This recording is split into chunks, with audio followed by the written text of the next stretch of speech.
world. Ooh, then where you come from?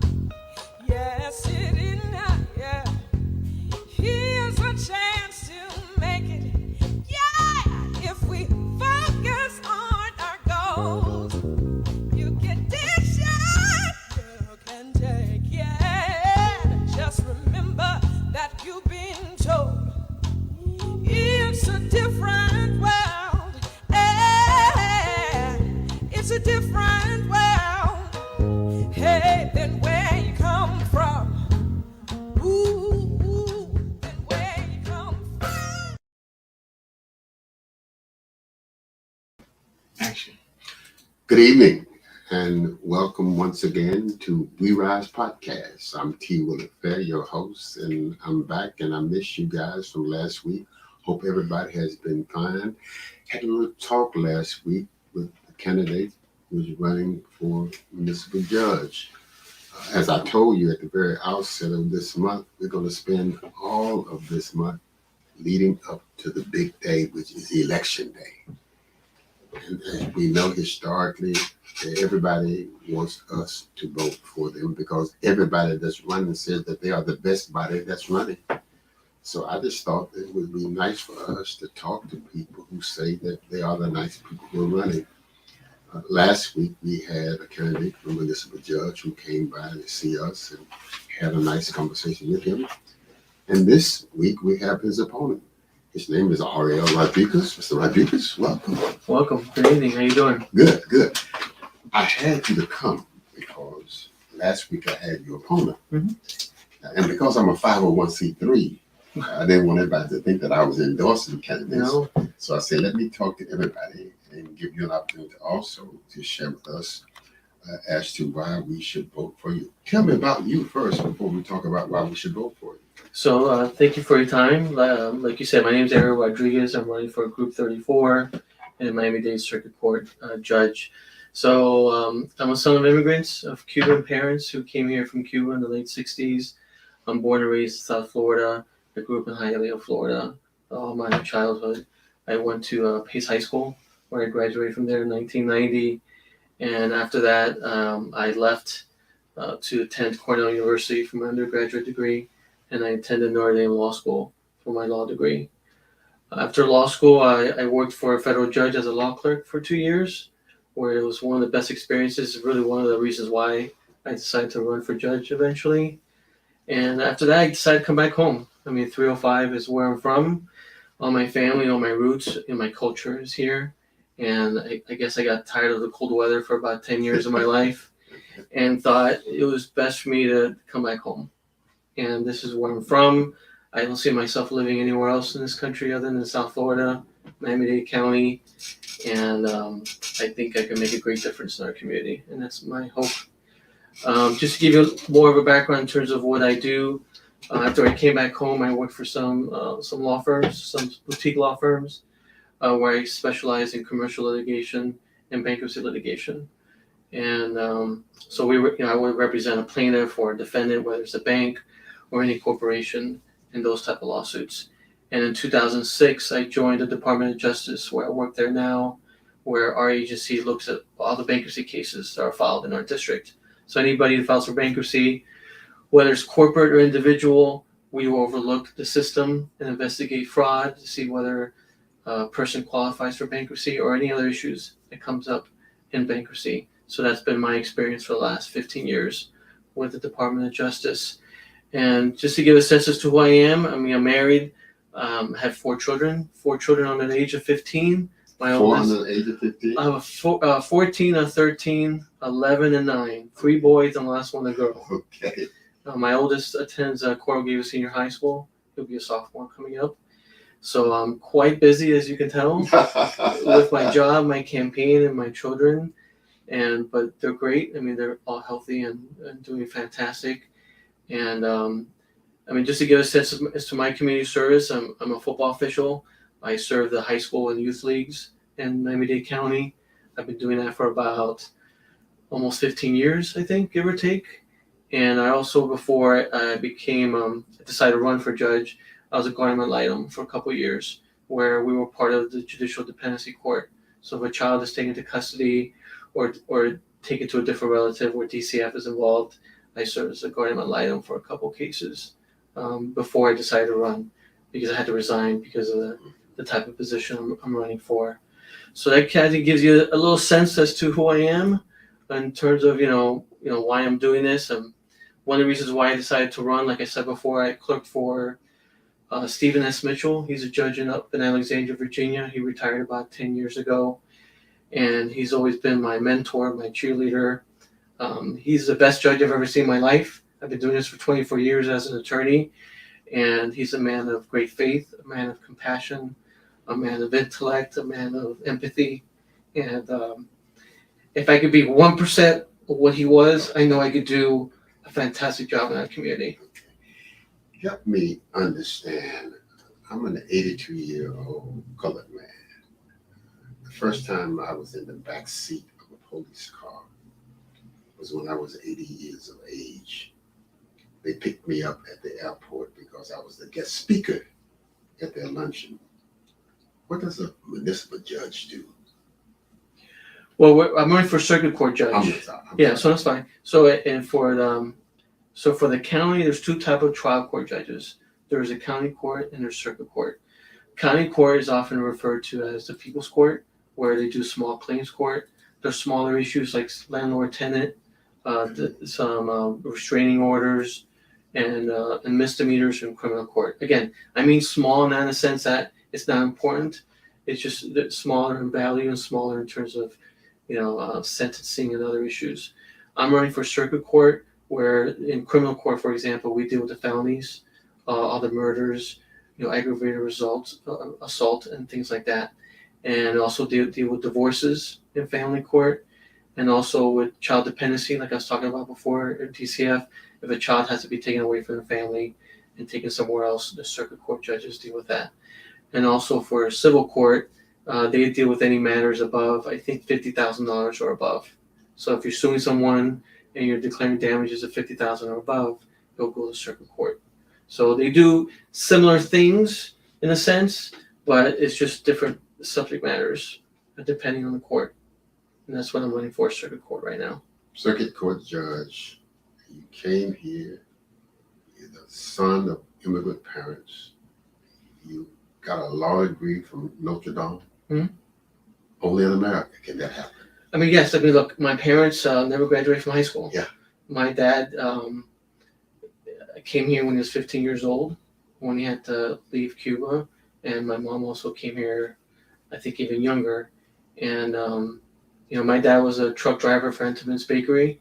I used to be 50 pounds heavier as a kid when he delivered all the goods to the supermarkets in town. And my mom's a wedding photographer and a videographer. So she'll do weddings, 15s, bar mitzvahs, anything. And, they sacrifice a lot. I grew up with a younger sister. And they always taught me, really 4 things in life, I would say, is faith, education, work ethic, and doing good for the world. And because of their sacrifice, I was very fortunate to, get a great education at Cornell. I got a scholarship. I was able to, go away to get a great education, despite my mother not wanting me to go away.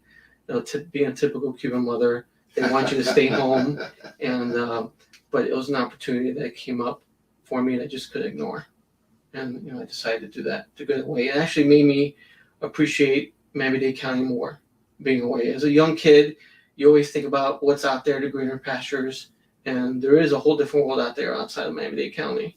But at the same time, you learn to appreciate where you're from, and that's what made me come back. So when people decide to vote for you, what are they getting? I think the number one thing for me is integrity. I'm a man of integrity, a man of compassion, and I think that's the number one characteristic for any judge. Look, any lawyer comes out of law school to technically be a judge. We know how to write, we know how to read, we know how to research, but we need judges that are compassionate, empathetic, that realize that the courtroom doesn't belong to a judge; it belongs to the people. And even though I might be wearing a robe one day, somebody walks into my courtroom, but it's not really my courtroom; it's the people's courtroom. And I hope to bring respect and integrity. Where I know going to court is very nerve-wracking for anybody. I mean, I'm in the bankruptcy world, and when somebody declares for bankruptcy, it's a very emotional experience because you're at the very bottom of the bottom in terms of your life, and you think the life is over, and so it's very nerve-wracking when somebody walks into a bankruptcy courthouse to deal with an issue. And it's our job as judges to make it as comfortable as possible. It's never going to be totally comfortable, but it's our job to make it as comfortable as possible and be as fair as possible so that people understand that we're trying to do our job and trying to be fair for all sides in the courtroom. In reading your resume, I saw where you had some HBCU experiences. So like I said, I'm a football official. Yeah. So I've been doing primarily high school and youth football in Miami-Dade County, like Pop Warner and in Miami Extreme. Last year, I joined the SIAC conference, the Southern, I think it's Intercollegiate Athletic Conference, if I'm correct, where we serve the historical Black colleges in the East Coast, like Morehouse, Tuskegee, and other schools. So I started there last year to officiate with them. This is my second year with them. I'm taking a small break since I'm focused on my campaign. So I'm hoping to continue my experience, college experience with the SIAC conference. It's a Division II conference where we're a feeder conference to the MEAC, like FAMU and within Cookman left the MEAC conference, but we're a feeder conference to the higher Division I historical Black colleges in the United States, and that's been a great experience. I mean, college football, it's a great experience in terms of you get to meet new people, I get to travel and see different campuses, see different people. It's been a great experience doing college football for me. And you got some Brownsville experience also, I get in your resume. So yes, so like I said, I mean, being a football official, we're part of the African American community. One of the things I did for one of the local law firms, where Brownsville Middle School, they have a law academy for the children, and I was a guest speaker one time where you teach kids about the opportunities in law, whether it's being a lawyer, being a judge, being a prosecutor, being a public defender. I think it's the firm Hamilton Miller that are based out of Miami downtown. They are the sponsor for that law academy at Brownsville Middle. I think they've been doing that for about 5 years or so. So they try to get guest speakers from different facets of the legal community to give hope to the children, to give them education and to give them opportunities. So to encourage kids to do different fields, whether it's being a law or doing something else. That's important. That's why we do the work that we do. If we can expose our kids to individuals like you who come from your background, who have similar kinds of challenging circumstances, and become as successful as you are, then it sends the message that it can be done. No, of course. I mean, look, everything in life, I mean, anything could be done. You just need an opportunity, an education, and a work ethic. And, sometimes with children, you gotta give them that nudge and give them, that hope that, it could be done no matter what your social economical background. I mean, everyone's got their own obstacles, their own hurdles in life. That's all part of life. That's part of life. But at the end of the day, there's always a light in the tunnel. And if you can encourage even one child to do something, I mean, that's well worth it in my mind. Good. Well, any closing remarks to those? Why should we vote for you once again? I mean, look, for me, obviously, I think I have the experience to do this. Experience, number one. That's number one. I've been an attorney for 24 years. I've been a litigator all my life. And for being a judge, you have to be a litigator and understand the rules, procedure. So I think I bring that background. Number two, that I think the diversity of my background, my legal experience. Like I said, I worked for a judge. Currently I'm a prosecutor in the bankruptcy world, and I've been in private practice. So I understand the different pressure points of this judicial system, because a lot of people lose sense as to it's not just one type of judge or one type of person in the judicial system. It's multifaceted, and I've been in different parts of the judicial system. I believe I understand what it takes to succeed in the judicial system. And I mean, lastly, like I said, I bring character and integrity, and I bring a sense of community, because at the end of the day, we're public servants, we're public officials. I know I'm running for a seat, but I'm here to serve the community as well. And I hope I could, show people that I'm here to make a difference. I'm here to make a difference, not just for anybody in the courtroom, but to make a difference in society in general. Because judicial races are extremely important. I mean, the circuit court judges and county court judges, we deal with the day-to-day issues. We're not the Supreme Court or the appellate courts that deal with the big issues like abortion or gun control or gun laws or things. That we deal with the Meat and potatoes. meat and potatoes, Yeah. day in day, which Day in day. really impacts Absolutely. any person watching the courtroom meet. Yeah. It really impacts them, and it's important we have judges who are taking this seriously and want to make a difference in our community. And I hope I bring that to the table. Well, good luck. I thank you so much. Thank you very much for stopping by. Stay in touch, and I've already voted. Okay, thank you so much. Thank you. And just to give you an idea, if you want to get more information about me, Please. my website is arodriguezforjudge.com, and my social media is also arodriguezforjudge. So you're welcome to educate yourself, because you really need to educate yourself to understand the judges, and not just listen to me, but also talk to attorney friends, to know who these candidates are, because you can't just simply vote blind. I mean, we as a community, Which is what we normally do. right? I mean, which is We just not go everybody and talk does. about- not everybody, but normally most people do. They just go and check the box. And to me, it shouldn't be that case. No, So it's my shouldn't be. job as a candidate and other candidates just to try to engage with people and try to educate them as who we are. Because we're human beings like anybody else. I'm not just a name or Rodriguez on the ballot or on a sign you might see on the street. I mean, we're people, and we're trying to show who we are as a person. And, in terms of in many respects, what is my experience, my character. At the end of the day, I'm a human being. I'm not just a person wearing a black robe. There's a person behind it. And it's our job as a community to understand who those people are running for office. And it's our job also to make sure that we offer the platform so that our listening audience can get to know you. And I Right. think based on this conversation, we got a good understanding about who you are. And also, at the end of the day, vote. It's very important we vote and exercise our vote. That's the most important thing we have in our Constitution. Be So, good. Thank you Thanks so very much. much. Have a good day. Website and Instagram. Oh, Your say it one website. time. So I'll be arodriguezforjudge.com is my website. arodriguezforjudge.com. That's his website. You heard it from his mouth. Instagram. Instagram, As well, arodriguezforjudge, and also A Facebook. Rodriguez for Judge is the Instagram. Look him up. You've heard it. You believe him. You see him. You've heard him. You can believe him. You see him. Thank you, brother. Appreciate Thank you so it. much. Once again. Have a good day. Okay, thank you. Take care.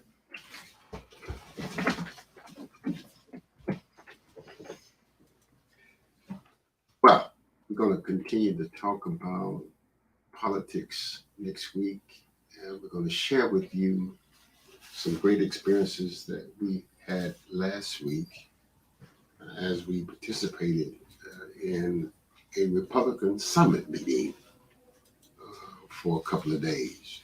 My first experience with the Republican Party on that level, educational, informative, and very exciting. Going to share that with you and also make a comparison between the similar experiences that I've had with the Democratic Party. It's important for everybody to understand that I'm an independent, even though I hang out with Republicans and Democrats, but I'm independent. And I think it's important that we all be very clear about who, why, what, under what circumstances.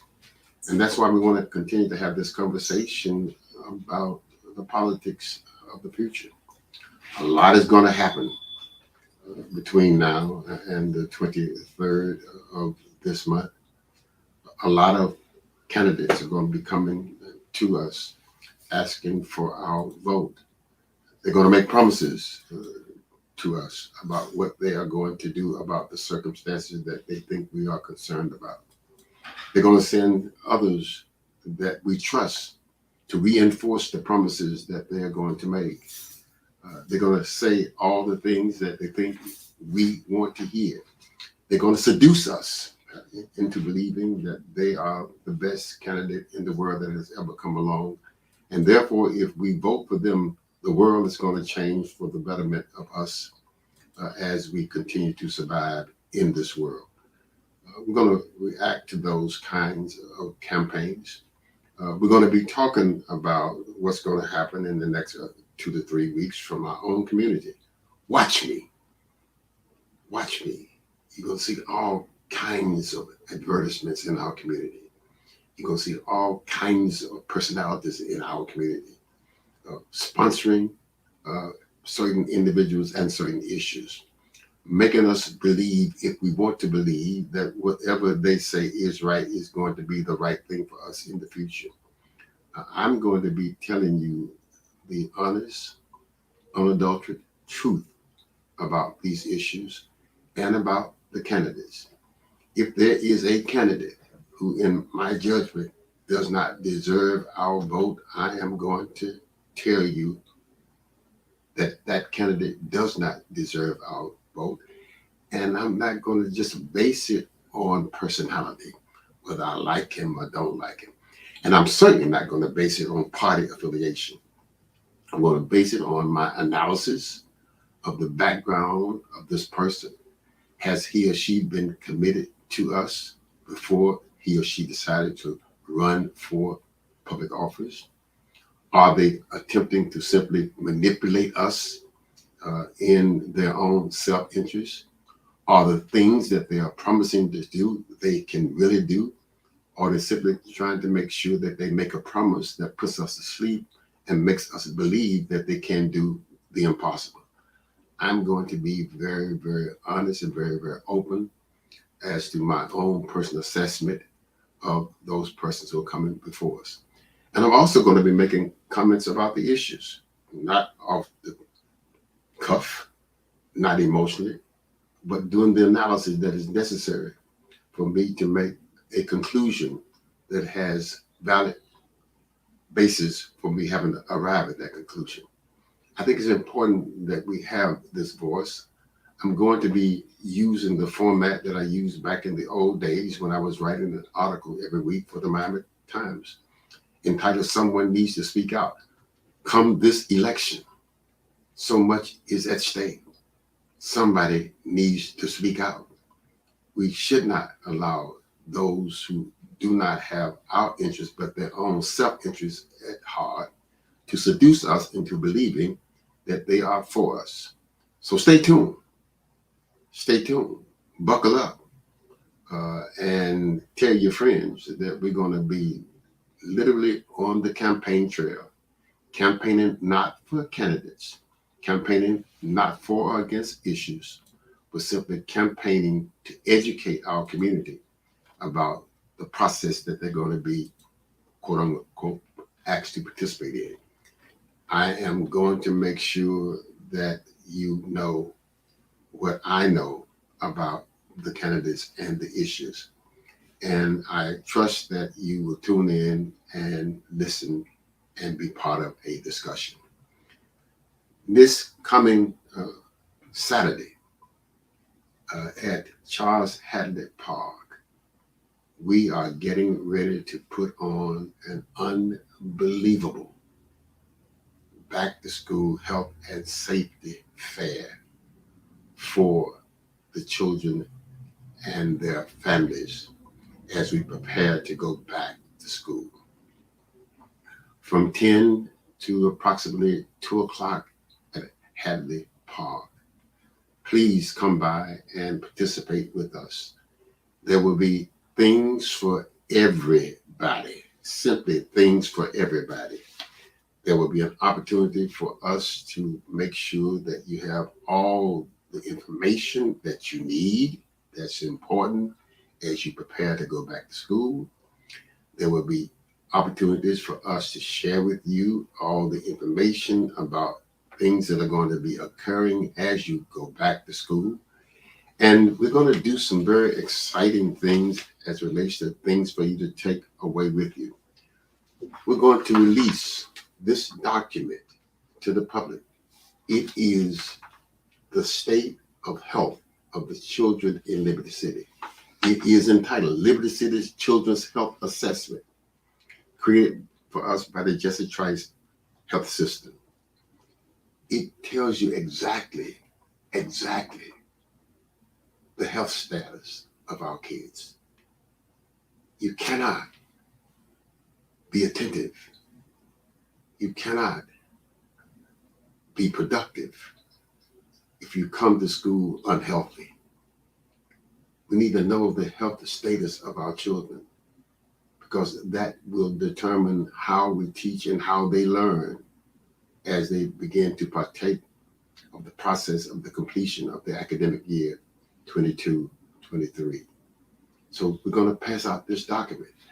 Another document that we're going to release is one that deals with, quote unquote, the impact of COVID-19 on inner city children. It's important that we understand the impact of COVID on our kids. This document was produced by a group of academicians in our community locally, but it was picked up by the Journal of Cultural Diversity because of its content and because of the impact of that content and the analysis that that content demonstrates that the COVID-19 pandemic, has had on our children. So we will be passing out these two documents, and we invite you to come by and be part of the health fair. Great day, great fun for the children, for the family, for family members. You name it, it's going to be there. It's going to be a health fair like you've never seen before. So put it on your calendar. Hadley Park, this coming Saturday, from 10 o'clock to approximately 2 o'clock. Bike rides, rodeo, you name it, we are going to claim it. Voter registration for next year, you name it, we're going to claim it. Whatever the kids need, whatever the family members need, you name it, it will be there. Come by and participate this coming Saturday at Charles Hadley Park from 10 o'clock to approximately 2 o'clock. Let me share with you part of the experience that comes after the experience with you at Charlotte Hadley Park this coming weekend. The following weekend, we're bringing to Liberty City the Commissioner of Education. He is going to be with us for a couple of hours. He will have an opportunity to hear from us what we think ought to be the agenda of educating our children as they return back to school from the pandemic. We'll have an opportunity to sit with him and share with him and give him documents like the ones that we just passed out, which should be used as he begins to embark upon his new task as the new Commissioner of Education for the entire state of Florida. We think it's important, and we're excited about the fact that he has agreed to come and be with us for a couple of hours. It points out the fact that he is concerned about making sure that all children are educated and that the return for participating is equally distributed by those who participate fully in the process. So on August the 5th, following the weekend of the health fair, the Commissioner of Education will be with us in Liberty City. We're going to make sure that he understands that the education delivery process coming out of the pandemic must be unusually adapted to a new process that takes into consideration the conditions that children who look like me, children in our 13 schools were in before the pandemic, and the condition that everybody is in after the pandemic. We want the commissioner to understand that before the pandemic, we were behind. Now everybody is behind. We want the commissioner to understand that if that is the case, then the process for catching up cannot be uniform. If that is the case, then we would never catch up. So we want the commission to understand that there has to be a different process for catching up for different people who are at different stages of being behind. We will share with him the documents that will certainly prove that what we are purporting is true. We want the commissioners also to understand that as he talks about designing his plan for achievement gap closing, that he recognizes that the profile of the teachers who are part of that plan implementation must be uniquely different. We want the commissioner to understand that in order to be an effective first grade teacher at Liberty City Elementary School compared to a first grade teacher at Coral Gables Elementary School, that the preparation is uniquely different. That you cannot have quote unquote identical preparation for those two different kinds of school populations. We want the commission to understand that as he talks about closing the achievement gap, that there has to be high focus on reading, because that's the foundation for our ability to be successful as we partake of the educational delivery process in the classroom. So we're hoping that as we have a couple of hours with the superintendent, we know that we will not be able to make sure that the superintendent that we've sent information to is fully aware of it, but now we have an opportunity for the superintendent and the commissioner to be in the same room to hear us once again as we put together what we want to talk to them about. So stay tuned. We will keep you informed as to where we're going to be and how we're going to make this happen. We know that this is a rare opportunity that we will have that allows us to have in our presence, in our community, the Commissioner of Education, Manny Diaz Jr., who is a local byproduct from Hialeah, a good friend that we've known over the years, but now is in a powerful place, and it allows us an opportunity to share with him our concerns. So we'll keep you informed as to where we are and where we're going, but we think we're on the right track as usual. Once we get through with the commissioner, then we will be rolling out our agenda for school year 22-23.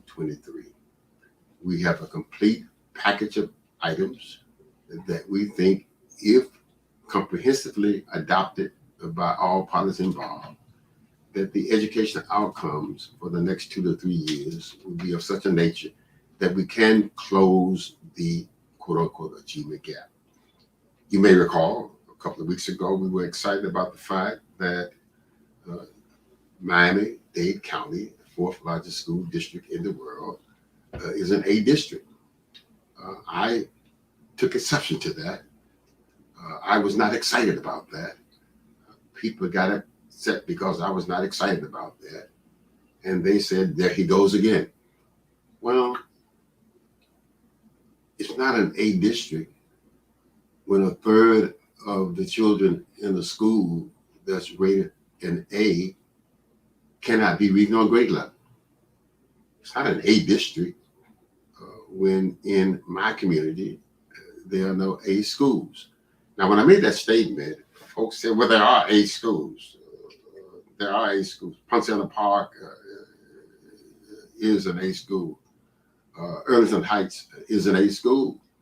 Well, I reminded them that nobody is going to dupe me into believing, as they would have you all to believe, that everything east of I-95 is white, with the exception of the Haitian communities over to Biscayne Boulevard. And everything west of I-95 is colored. No, that's not true. Everything west of I-95 may be colored, but it ain't Liberty City. It is not Liberty City. And Liberty City has some very clearly defined geographical boundaries, and we need to respect them. So while there were A schools, Ponciana Park is not in Liberty City. Earlington Heights is not in Liberty City. And when I came here in 1963, those were white communities going through a transition Ponciana Park was the first school that was desegregated in the colored community close to uh, what we call now Liberty City. History tells us that Mrs. M. Ackley Range, whose children were attending Liberty City Elementary School, was the first person to challenge the segregation at Ponciana Park. Earlington Heights is not in Liberty City. If you know the history of Earlington Heights, it's in Brownsville. That was a white community. So we will not allow the system to dupe us into believing that everything is Liberty City. Everything is not Liberty City. And therefore, when you say that we are an A district, we are not an A district. There are some A schools where the population may be predominantly children of color, but it's not what we think has to be the case. So as we talk about that issue, we're going to talk about that issue from the vantage point of view that Mr. Commissioner, we want to make sure that when we talk about Liberty City, we're talking about Liberty City. And we want to make sure that his experience with us clearly defines what we mean when we say Liberty City. That's important. That's not playing on words. That's not playing on words. But that's playing on how words can be manipulated to seduce us into believing that things have significantly changed when things are significantly worse. And that's why we draw that distinction. Not that we just want to be arbitrarily different, but we got to draw that distinction, because if I allow you to believe that there are A schools in Liberty City, then I would allow you to conclude that significant progress is being made in Liberty City, and it is not being made. It is not being made. And anybody who wants to jump up and down and say that it is not being honest with the future of the children that we are supposedly be concerned about. So I'm going to make sure that my commissioner is very clear on the facts about the children in the village. And I hope that when he leaves, he will leave with an understanding as to what kinds of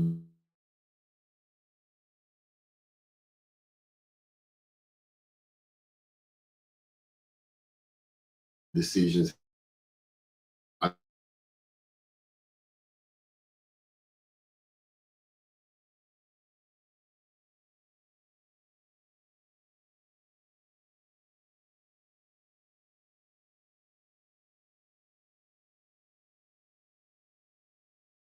adopted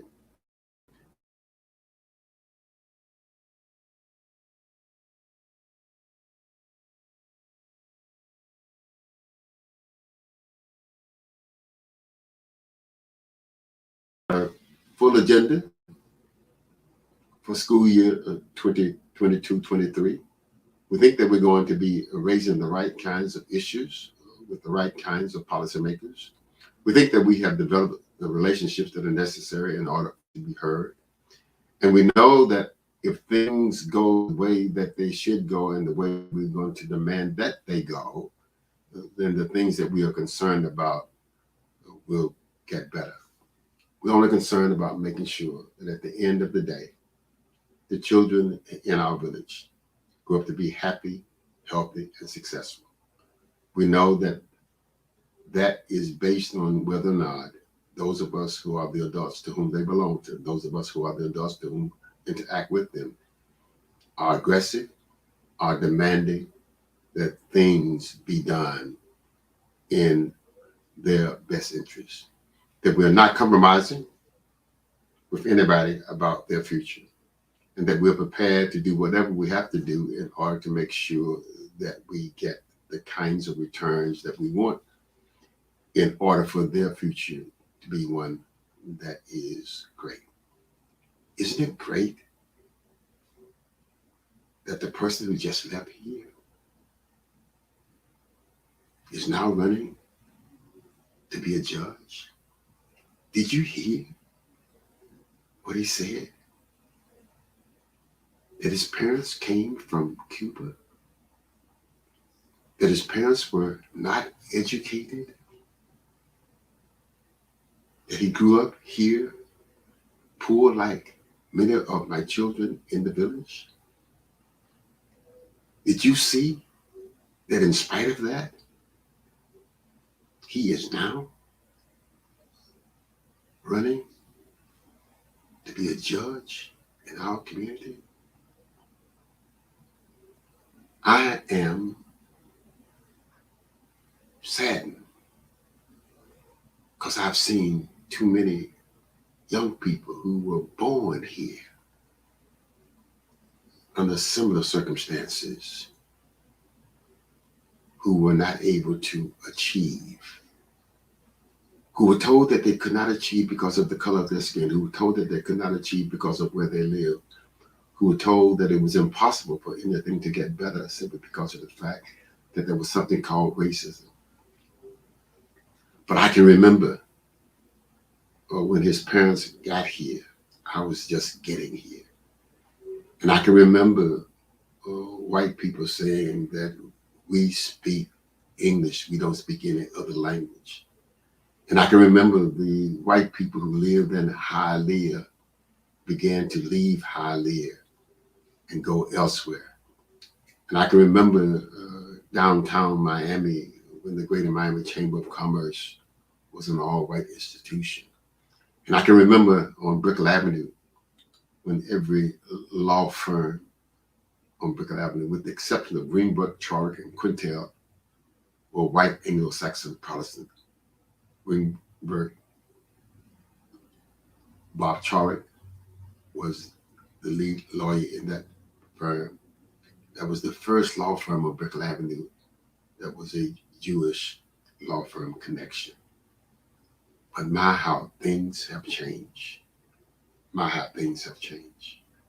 So once again, we know that America is the greatest place this side of heaven.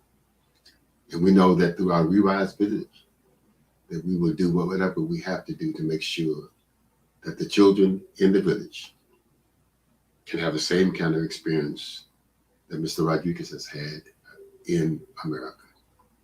It is perseverance, postponing of certain sacrifices that one has to make and don't make those sacrifices now.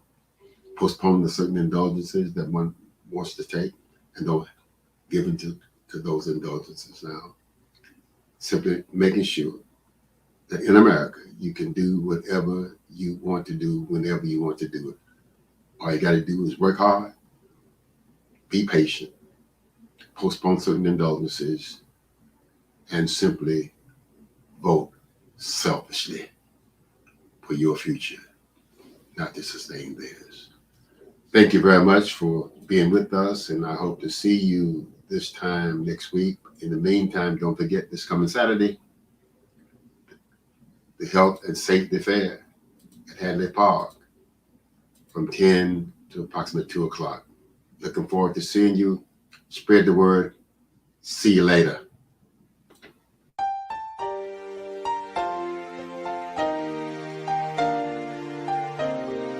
See, the conversation that doesn't want to be validated is, we fought for centuries to be accepted in a land that never valued us, but allowed us. You used our gifts and talents and made a mockery of us, but never developed us. Community unity was labeled as terrorist groups, successfully infiltrated and ultimately dismantled by COINTELPRO. As a people, we endured abuse, sexual assault. We were taken away from our families, we were lynched, and most importantly, stripped away from our spirituality. We were given an identity and a name that didn't represent who we were. Through all the years of trauma, we still rise. We push through the educational barriers that was not afforded to us. See, they don't understand there's no stopping our progress. Despite we got to keep going. Through the police brutality, through the broken system that incarcerated people of color at a higher rate than any other race. We got to keep going. My kings and queens, look at us. They can't stop our progress. We've been tested and arrested and stamped on for most of our lives. Been beaten, mistreated, and murdered, unjustified. Black man growing. Resilient man, keep showing up. Your presence is the potion. Your focus is the target. Magic man, keep sowing seeds into your future. Don't bargain with the beggars brought in. Make them binge watch your growth from the sideline. Big energy, keep choosing to be chosen. Keep the gift, take it off safety. Wave it in their faces, keep elevating. Without permission, keep being the promises of our ancestors and the dreams of our children. Keep defying odds, keep going hard, keep believing God, keep breathing through the fall. Don't I know that no stop. one can bring back all of the tears you cried.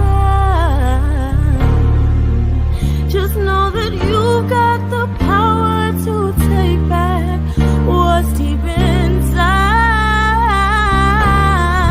Black woman, keep glowing, keep pouring, keep watering these lands with the drip of your melanin. Keep demanding your appreciation. Keep it at a distance from those who waste it. Keep your worth up. Keep birthing love and other multiplying things. Keep that dust off of your beautiful wings. Follow that which seems to you in bold true. Keep your lens locked on the light. Reach for it with your whole life. Submit to what you know is right. Don't think twice. No second guessing. You are the blessing. You are the message.